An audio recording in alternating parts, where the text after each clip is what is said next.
কল্লোলিনী তিলোত্তমা শহরে এমন অনেক মাতৃমন্দির ছড়িয়ে ছিটিয়ে আছে যেগুলি একাধারে পীঠস্থান, যার একাধারে ঐতিহাসিক গুরুত্ব আছে, আবার একাধারে তার আধ্যাত্মিকতার গুরুত্বও আছে। আমি এখন দাঁড়িয়ে আছি শিয়ালদহ স্টেশনের সামনে।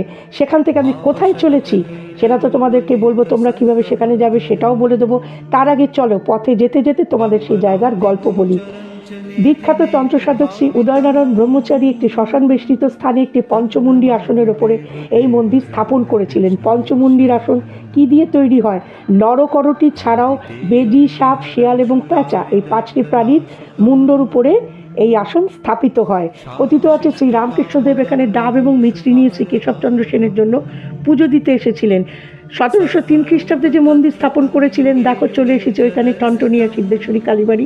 পরবর্তীকালে 1803 খ্রিস্টাব্দে শঙ্কর ঘোষ সেই মন্দির আবার পুনঃপ্রতিষ্ঠা করেন এবং তার সংস্কার করেন। এইখানে মা সিদ্ধেশ্বরী রূপে পূজিত হন। মাকে এখানে আমিষ ভোগ দেওয়া হয়। প্রতি বছর জ্যৈষ্ঠ মাসে ফলহারিণী কালিকা পুজোর দিন বিশেষ ভোগ পাওয়া যায়। এখানে মা বরাভয় এবং অভয় দান করেন, এক হাতে খড়গ, এক হাতে নরকরটি। এই হচ্ছে এখানকার শিবলিঙ্গ। শিয়ালদহ থেকে 240 নম্বর বাস এখানে আসে। তোমরা এখানে এসে একবার ঘুরে যেও।